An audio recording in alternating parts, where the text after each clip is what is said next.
Olá, pessoal! Bem-vindos a mais uma edição do podcast Papo de Cinema e hoje falando de Sugar, a série dirigida pelo brasileiríssimo Fernando Meirelles, estrelado por Colin Farrell, que passou e já está os 8 episódios disponíveis na Apple TV Plus. Eu sou Robledo Milani, editor-chefe aqui do Papo de Cinema, e comigo está o nosso editor Marcelo Miller. Tudo bom, Marcelo?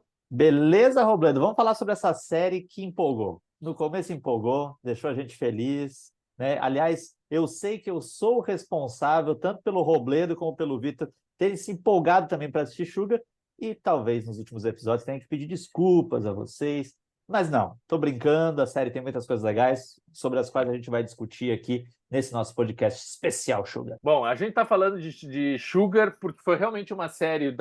Vou dar uma contextualizada aqui para quem está nos acompanhando. A gente faz muito pouca série aqui no podcast, então isso é quando surge uma série que está todo mundo assistindo e uma série que tem esses créditos, né? Crédito tanto de peso quanto Sugar, é uma série que a gente tem que parar para prestar atenção. E sim, é uma série que o Marcelo começou a assistir e ficou numa paixão nos primeiros episódios que contaminou aqui a redação do Papo de Cinema. Todo mundo foi atrás assistir. Se no final dessa maratona, porque ainda essa série, graças a Deus, a Apple TV ainda tem essa mania que eu ao menos dou parabéns para isso, gosto muito dessas séries semanais, né? Cada semana vai vindo um episódio, é diferente da Netflix que Blue joga tudo de uma vez só. Eu gosto quando os episódios vão vindo aos poucos, uma por semana, tu vai acompanhando o desenvolvimento e tal. Para quem não sabe, estreou no dia 5 de abril e o último episódio foi no dia 17 de maio, então assim, foi um pouco mais de um mês e meio aí, de episódios semanais, são 8 episódios ao todo. E eu começo soltando essa pergunta para o Marcelo. Marcelo, Apple TV Plus é um player do mercado? É isso que a gente pergunta, né? É uma plataforma que tem que ficar atento? É uma plataforma importante? Por que algumas as séries da Apple TV acabam fazendo muito sucesso, outras passam praticamente desapercebidas? E em que ponto o Sugar se encontra nesse cenário? Eu acho interessante a gente pensar na Apple TV como um grande player de mercado, né? Porque se a gente for pensar na capacidade de investimento do conglomerado Apple, né? Que é um conglomerado muito mais, que tira o seu sustento muito mais de aparatos tecnológicos, iPhones, iPads e afins, a gente vai ver uma empresa de enorme capacidade de investimento, enorme poder de investimento financeiro. E aí, quando surgiu a Apple TV Plus, eu lembro que eu demorei a ter acesso à plataforma, mas sempre o que eu ouvi, até o próprio Robledo, né? Robledo falava assim: as séries que eu estou vendo da Apple TV Plus tem um refino diferente. Diferentemente de outras plataformas que visam um público mais massivo, do tipo Netflix, Prime Video, que dependem de uma grande quantidade de séries e de filmes, até mesmo para atender diversos tipos de público, a Apple parece fazer um recorte um pouco menor, né? E isso tem um lado positivo, isso tem um lado negativo. O lado positivo é que talvez os produtores precisem lidar com menos pressões, porque eles têm que se adequar suas narrativas a um recorte menor de pessoas, né? Não tem que lidar com uma coisa meio homogeneizante, assim. Eu tenho que atender a gregos e a troianos, isso a gente sabe que é muito difícil, e os grandes players têm que lidar com esse tipo de coisa. O lado negativo é o fato de que, como não tem tantos assinantes como um Prime Video, como uma Netflix, algumas pérolas que estão ali, né, disponíveis apenas na Apple TV Plus, ficam meio que escondidas, assim, ficam meio que restritas, ficam meio que de nicho. A gente sabe que tem uma parcela do público, né, Robledo, que pode até se sentir atraído por essa coisa de fazer parte de um grupo mais seleto, de pessoas que viram o jogo. A gente sabe que sempre tem, você que está nos vendo e nos ouvindo, você conhece pessoas que têm essa coisa, tipo assim, a pessoa diz assim: tô vendo Bebê Rena. Mas tu tá vendo Bebê Rena na Netflix, que todo mundo tem. Eu quero que tu veja uma que tá passando na Apple TV, que são poucas pessoas que assistem. Então, assim, a gente sabe que o perfil do público é muito cambiante, mas eu acho uma pena só nesse sentido, que algumas séries muito interessantes ficam restritas a um público muito pequeno, porque a Apple não trabalha com um sistema de cooptação tão enorme assim, até porque a Netflix, o negócio da Netflix é o streaming. A Apple TV Plus é um braço pequeno, né? Acho que financeiramente quase que insignificante ainda, de um conglomerado que ganha dinheiro de outras formas. Mas eu acho que é importante a gente lembrar, né, Marcelo, para ver como eles não estão de brincadeira, que a Apple TV é a única das plataformas de streaming que já ganhou um Oscar de melhor filme, né? Para começo de conversa, né? Eles ganharam com eles ganharam com Coda, nem me lembro como é o nome desse filme em português, No Ritmo do Coração, uma coisa assim, não É. sei. Mas o Coda, aquele filme da família, né? Todo mundo é deficiente auditivo e tal, tem a menina que quer ser cantora e tal. Ah, esse ano eles tiveram um filme indicado, né? Assassino da Lua das Flores, né? Do Scorsese, é um filme original da Apple TV. Sim. Napoleão, do Ridley Scott, também teve indicações ao Oscar, filme original da Apple TV. Ou seja, eles estão produzindo de peso. E em séries, ainda que filmes sejam mais bissextos, né? Eles acabam lançando poucos filmes e, basicamente o catálogo deles é só de filmes originais, né? Todos os outros ficam por vídeo on demand, né? Em VOD, daí tu tem que pagar específico dele, pelo iTunes e tal. Mas os filmes que ficam disponíveis para os assinantes são só filmes originais e tem filmes de grande peso. Por só ver o novo filme do Scorsese, que, ao menos aqui no Papo de Cinema, foi o melhor filme do ano. Então, assim, Não a é? gente tá de braço aberto aí, cumprimentando a dona Apple TV. Agora, em série também tem muita coisa boa. Um dos nossos podcasts campeões de audiência aqui no Papo de Cinema foi sobre uma série da Apple TV que foi Marcelo Miller. Marcelo Miller é fã. Qual é essa série, Marcelo? Ted Lasso.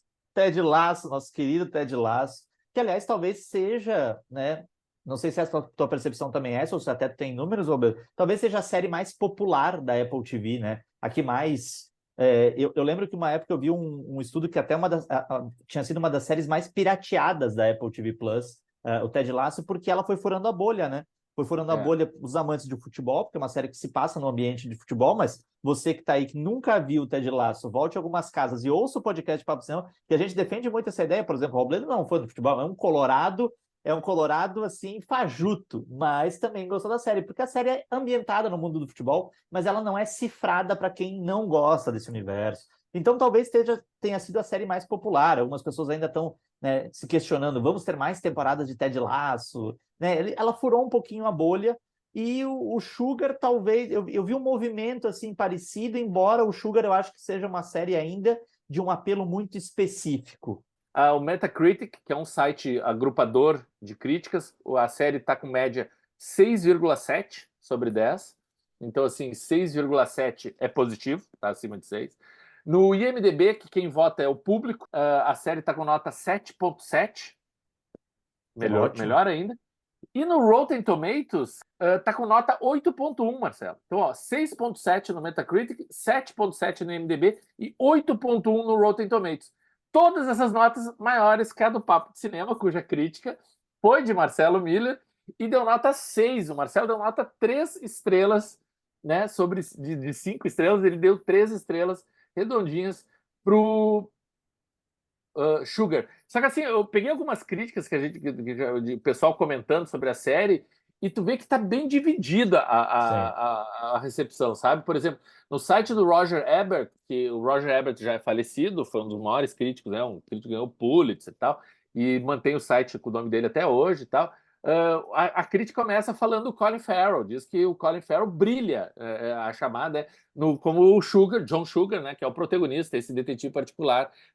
Então, assim, diz que o grande destaque da série é o Colin Farrell e ele leva a série nas costas. Já o site ABC Entertainment diz que é um extra disappointment, é um grande decepção a série, que é uma série que chega de grandes expectativas e que no decorrer dos episódios vai só ladeira abaixo, né? No Awards Watch, que é um site muito voltado às premiações, temporada de premiações, então é Oscar, Emmy, Globo de Ouro, etc e tal, eles falam que, eu gostei do resumo dele, que é uma coisa que o Marcelo estava comentando, a gente estava comentando. Tem alguns episódios, mas no final que a gente termina o episódio e pensa assim, gente, nada aconteceu nesse episódio. E no Awards Watch eles dizem, Sugar é uma coleção de cenas monótonas. Diz que nada acontece na série. Diz que quando termina, a série deixa um gosto amargo na boca e eles deram nota C+ para a série. Imagina, C+ é lá embaixo. E no Slant Magazine também, que é um outro site bastante referenciado, eles vão para outro caminho. Ele diz que é uma série que humaniza vilões sem perder de vista suas vilanias e dá ao herói um merecido lugar ao lado de figuras como Philip Marlowe e Sam Spade. Marcelo, Joe Sugar merece estar ao lado de Philip Marlowe e Sam Spade? O sonho do Sugar era porque essa eu acho que é um dos principais apelos, né? Sinopse! Temos John Sugar, que é contratado por um grande produtor de Hollywood para encontrar a neta desse cara que está desaparecida. Ele vai se deparar com uma Hollywood, com umas entranhas de Hollywood que não são tão bonitas assim, que estão muito longe do glamour que a gente atribui a Hollywood. Tu citou muito que a série é um noir. Eu queria que tu situa a gente. O que é o noir, Marcelo?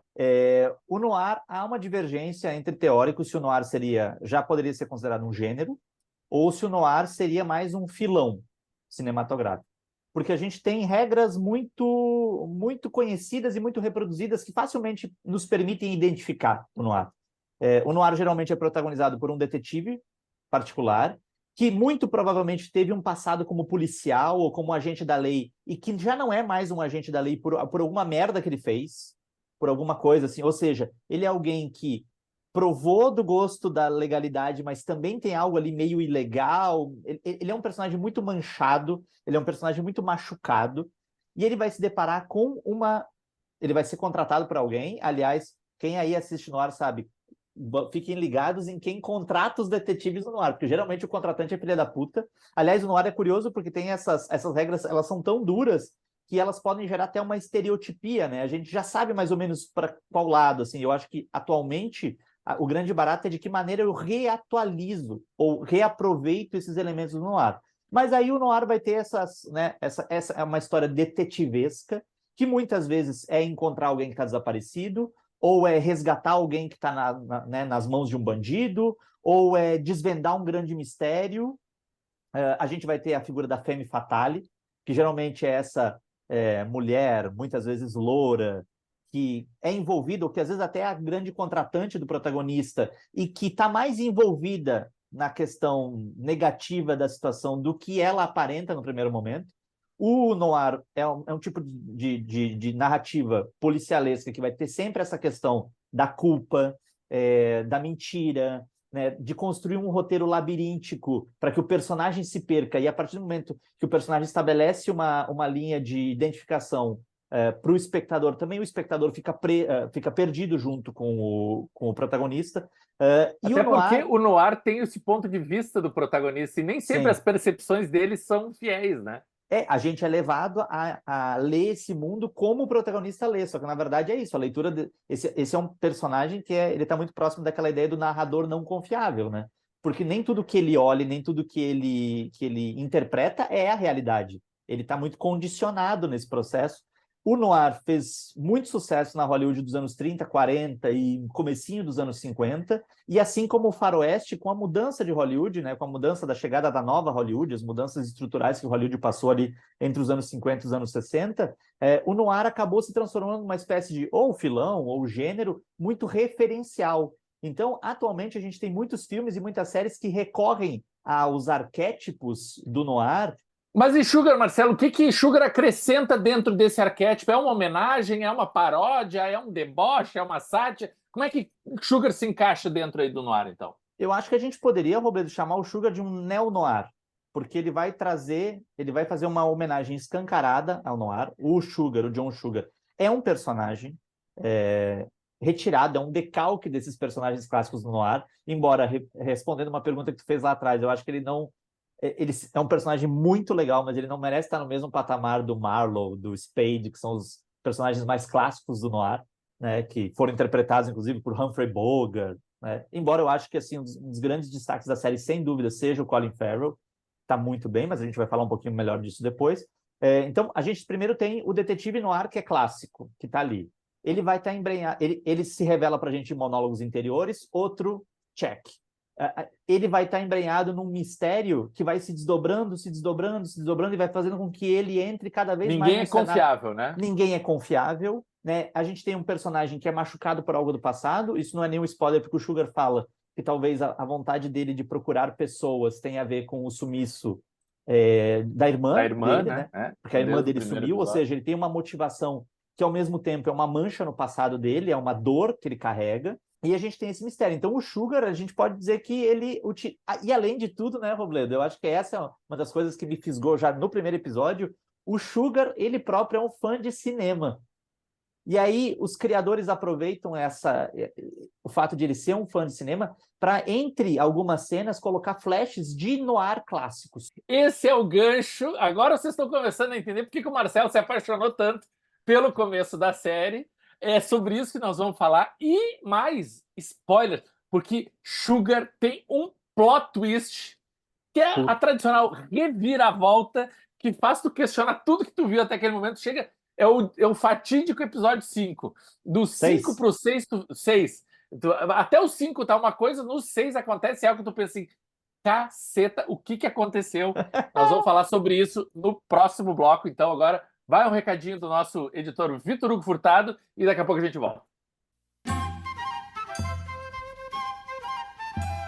Olá pessoal, eu sou Vitor Hugo Furtado, um dos jornalistas do Papo de Cinema, e você está acompanhando o nosso podcast. Agora, para dar uma respirada nessa conversa, eu tô aqui para lembrar que você também faz parte desse espaço. Exatamente, pois os parceiros do Papo de Cinema tanto podem sugerir os temas a serem debatidos nesse momento de troca e discussão, como também negociar conosco inserções comerciais, divulgando o seu produto, evento, filme ou marca. Bacana, né? Fale com a gente, mande um alô por qualquer um dos nossos perfis nas redes sociais e você sabe, estamos no Instagram, no Twitter, no Facebook e todas as outras redes sociais, ou mesmo lá no site, pelo nosso e-mail papodecinema@papodecinema.com.br. Estamos esperando pelo seu contato, viu? Tenho certeza que vai ser muito legal contar com você ao nosso lado, tornando esse Papo de Cinema ainda mais amplo e diverso. Bora lá? Estamos de volta aqui com o podcast Papo de Cinema, hoje falando de Sugar, a série da Apple TV Plus, estrelada por Colin Farrell e dirigida pelo brasileiríssimo Fernando Meirelles. Aliás, os dois, né? Duas figuras de peso indicadas ao Oscar, né? Fernando Meirelles concorreu ao Oscar por Cidade de Deus. Colin Farrell foi indicado ao Oscar no ano passado, né? Por Os Banshees de Inisherin. Inisherin, é esse? Inisherin. O Vitor, nosso editor, diria Inisherin. Você lembra? A gente gravou um podcast e ele tem toda uma pronúncia correta, irlandesa, digamos. Gente. Eu sei que tem mais gente, né? Tem a Amy Ryan, né? Que tá no elenco também, já foi indicada ao Oscar. Ou seja, é uma série muito, muito estrelada, muito estrelada. Um grande nome, o próprio James Cromwell, né? Que era o dono do Baby, o porquinho atrapalhado, gente. Que também um dos grandes papéis da história do cinema, o dono do Baby, o porquinho atrapalhado. O dono do Baby, porquinho atrapalhado, também tá na série. Ou seja, é uma série aí de peso. Sugar, é série ou é minissérie, Marcelo? A gente sabe que muito disso, né, ela foi criada como uma série. O Simon Kinberg, que é um dos produtores de Sugar, já disse inúmeras vezes, em inúmeras entrevistas, que a ideia deles é ter algumas temporadas, né? É que é contar essa história, e a gente sabe que terreno para isso tem. Até porque se nós formos pensar, por exemplo, que cada temporada pode ser uma missão do Sugar, a gente tem inúmeras, né, missões possíveis. Agora, por que eu disse que depende muito se é série ou minissérie? A ideia é de uma série, ou seja, de que tem algumas temporadas. Mas se o público não der o respaldo suficiente para ela ser renovada, e ela ainda não foi renovada pela Apple TV Plus, ela se transforma automaticamente numa minissérie, ela passa a ser uma coisa de uma temporada só, né? Mas vamos dizer assim, porque tem produtos que nascem como minissérie já. A gente, por exemplo, o último podcast que nós tivemos aqui no Papo de Cinema, o Bebê Rena, último podcast sobre séries, seriados, né? Bebê Rena, que foi um fenômeno, né? A série comentada do momento da Netflix e tal. Essa nasce como uma minissérie. Sim. A história toda está ali naqueles episódios e não, já foi dito, não vai ter uma nova temporada. Sugar nasce já de imediato como uma série, né? Um dos produtores aí, como o Marcelo falou, Simon Kinberg, né? A gente não pode esquecer, né? O cara que foi indicado ao Oscar de melhor filme por Perdido em Marte, né? Aquele filme com o Matt Damon, e que dirigiu pérolas como X-Men, Fênix Negra e As Agentes 355. Alguém viu esse filme? As Agentes 355? Eu vi, eu tenho uma Marcelo. bolsa. Eu tenho uma bolsa aqui em casa das Agentes 355, ganhei desse distribuidor na época. Meu Deus, o Marcelo, uma das raras pessoas que viu esse filme, né? Ele e a Penélope Cruz, que é uma das agentes lá, os poucos que viram as Agentes 355. Mas a X-Men Fênix Negra, um filme que acabou com os X-Men na Fox, né? É dirigido por esse senhor, o Simon Kinberg, que agora ressurge como produtor de Sugar. E ele disse que ia ter várias temporadas, ou seja, a série já nasce como na primeira temporada. E onde que a gente identifica isso? Principalmente no último episódio, porque o último episódio não encerra as histórias, não fecha as histórias. Deixa um monte de porta em aberto, deixa um monte de, como a gente fala, ganchos para uma próxima temporada. E daí, então, essa é a pergunta que eu quero realmente te fazer, Marcelo.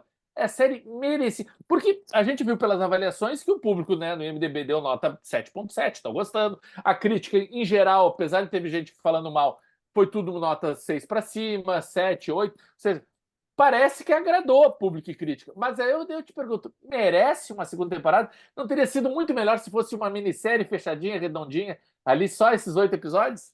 Eu acho que sim, até para como efeito de lidar com a mudança abrupta que acontece, esse plot twist que acontece no 6º episódio, no fim, né? Nos 45 minutos do segundo tempo, é a última imagem do 6º episódio, o que nos deixa só 2 episódios para digerir essa mudança. A gente já pode falar da mudança, Robledo? Já podemos falar A da gente mudança? pode falar, gente. Não, aqui os spoilers estão liberados. O segundo bloco é free, totalmente spoiler free. Não é spoiler free, spoiler in. Né? Tem spoiler sim, os spoilers estão aqui. Então, se você está sendo bem avisado, vocês estão bem alertados, se não viu o Sugar, para agora! Clica ali, stop, vai assistir, depois tu volta. Porque agora a gente vai revelar o mega spoiler do 6º episódio, que é Rufam os tambores. Brrr. Sugar é um alienígena, ele não é do nosso mundo. Desde o começo de Sugar, eu confesso para vocês que fazia muito tempo que eu não me empolgava tanto com o primeiro episódio de série. Assim. O primeiro episódio eu fiquei muito empolgado, muito feliz. Já pensei em dar curso sobre cinema noir, já estava mexendo. Olha, uma loucura. Gostei tanto, assim, me emocionei. O segundo episódio eu disse assim, nossa, é muito bom ainda, mas já deu uma caidinha, mas normal. O primeiro já empolgou a gente e tudo mais. Mas a gente passa 6 episódios dentro dessa configuração do Sugar como uma série noir, referencial ao noir pela construção dos seus personagens, mas também no tecido narrativo com esses flashes de filmes noir aparecendo, né? A gente vai ver do Mensageiro do Diabo, a gente vai ver do Crepúsculo dos Deuses, citações de memorabilia, por exemplo, tem uma personagem que uma hora diz para o Sugar, e o Sugar é um detetive pacifista que não anda armado. Ela diz assim, mas essa arma de um filme tal, então ele diz, meu Deus, essa aqui eu vou ter que ter, enfim. Então, até o 6º episódio, de 8, é bom lembrar, existe um apelo à nostalgia cinéfila. Eu acho que existe um apelo a um público muito específico. É esse público do cinema, esse público que gosta do noir e tudo mais. E aí, no último movimento do 6º episódio, a gente vai ver que o Sugar é um alienígena. Ele, cansado de ostentar uma máscara de ser humano, é importante explicar isso porque ele é um alienígena que anda camuflado. Tu não vê que é um ET, né? O ET do Spielberg. Não, ele é um homem, ser humano, só que daí, um momento no final desse 6º episódio, ele para na frente do espelho e ele meio que tira essa máscara. Daí tu vê a verdadeira imagem, quem ele é de fato, que esses... É um alienígena antropomorfizado, né? Ele tem o formato de um ser humano e tal, mas ele é um ser azul lá, tipo um avatar, é quase um avatar. Ele vira, na verdade, ele vira a nebula do Guardiões da Galáxia, né? Que é muito parecido, inclusive, só falta ter o olho só um pouco mais expressivo. E realmente é uma mudança muito drástica. Porque eu confesso, Robledo, que assim, no começo da série, o Colin Farrell dava as entrevistas dizendo assim: olha, vamos ter uma mudança, né? Um plot twist muito drástico na série.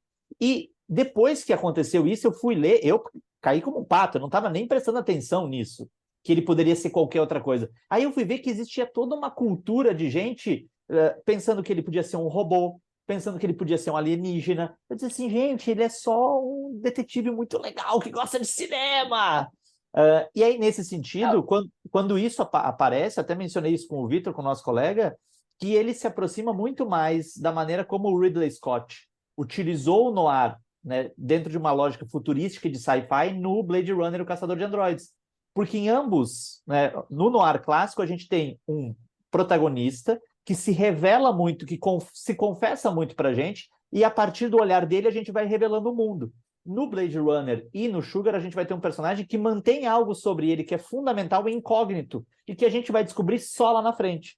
Que ele, né, e que isso vai mudar a natureza, a maneira como a gente encara esse personagem. Só que eu acho que é muito pouco tempo, e a gente vai desdobrar isso daqui a pouquinho, eu acho que é muito pouco tempo para lidar com uma mudança tão drástica. A gente tem 2 episódios em que, basicamente, os roteiristas limam o aspecto noir, que até o 6º episódio tinha sido fundamental, e até assim, no comportamento de personagem, na maneira como o Sugar vai investigando esse submundo de Hollywood, e aí a gente tem Sugar deixando de ser uma série neo-noir, passando para ser uma série de sci-fi, né, de ficção científica. Eu não sou tão radical quanto o Marcelo. Aliás, eu não acho que a série seja tão radical a esse ponto como o Marcelo está falando. Então vamos agora para um contraponto. Mas tá errado! Porque sim, eu acho que tem. Eu também, assim como o Marcelo, eu também fui pego de surpresa, eu não esperava. Aliás, eu nem estava por dentro desses fóruns de discussões e tal. Então, quando surge o Sugar, esse Avatar, Nebula, sei lá, esse ser azul aí, eu levei um choque, porque eu não estava esperando nada disso. Só que quando tu vai e começa a pesquisar e te informar, tu vê que existiam pistas sobre isso desde o primeiro episódio. Ele não é um corte total, totalmente no ar e pá, dá uma machadada e agora virou sci-fi. Não, as coisas estavam espalhadas por ali desde o começo. O próprio apreço pelo cinema, né? A gente descobre que isso era uma maneira dele aprender sobre os seres humanos, né? Porque ele está vendo obras sobre seres humanos, filmes sobre seres humanos, né? E ele aprendendo como os seres humanos se comportam, homens e mulheres e crianças e tal.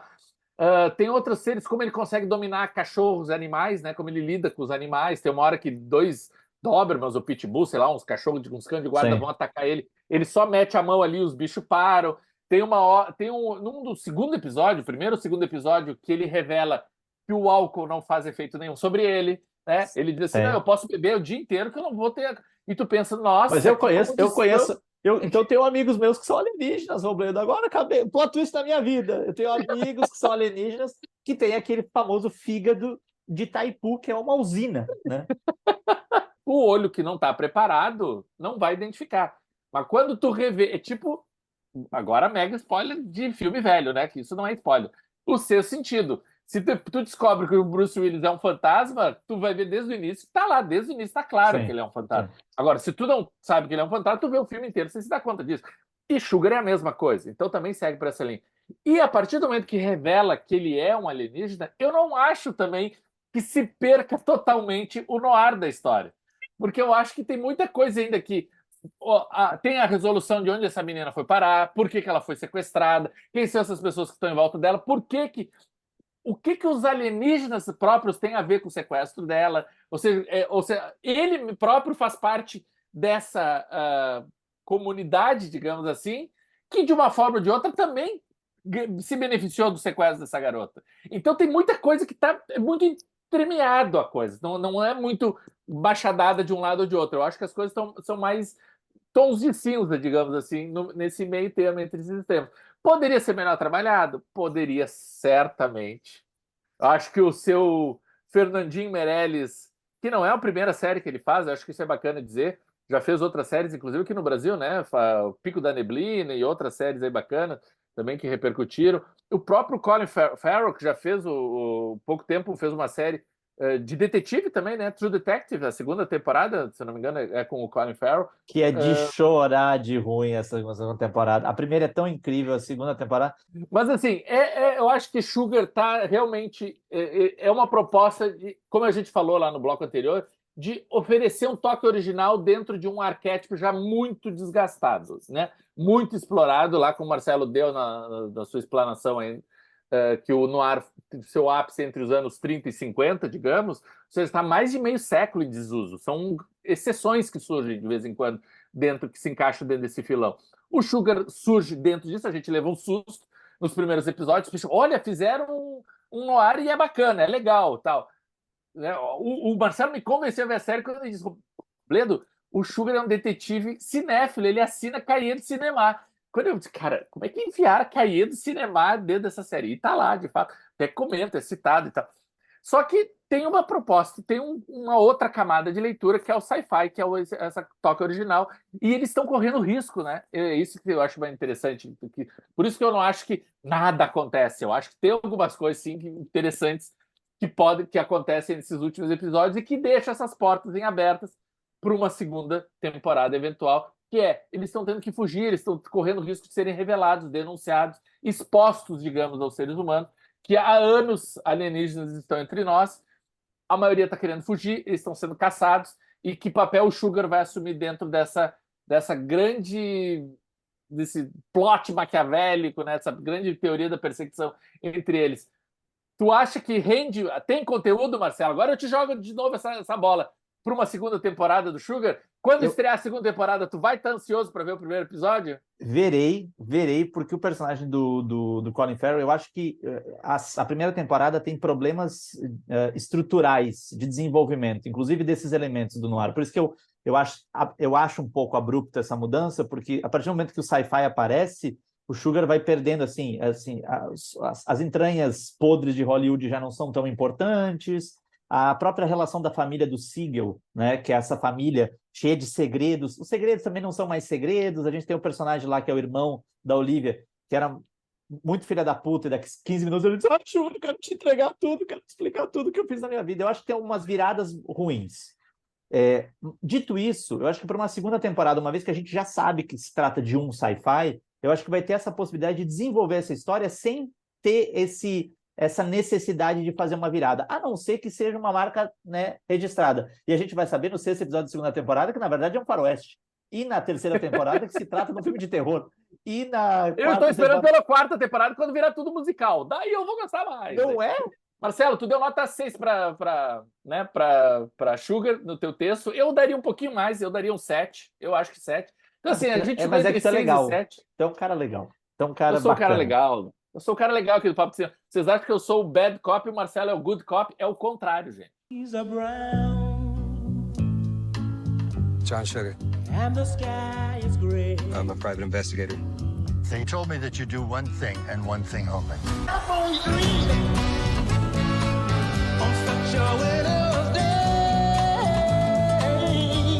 Gente, foi um prazer falar então sobre Sugar aqui com vocês. Marcelo, muito obrigado por ter participado de mais dessa edição. Eu que te agradeço, meu caro chefe, patrão. Avalia 5 estrelinhas, que sempre nos ajuda, ativa as notificações, compartilha com os amigos e até semana que vem com um novo podcast do Papo de Cinema. Valeu!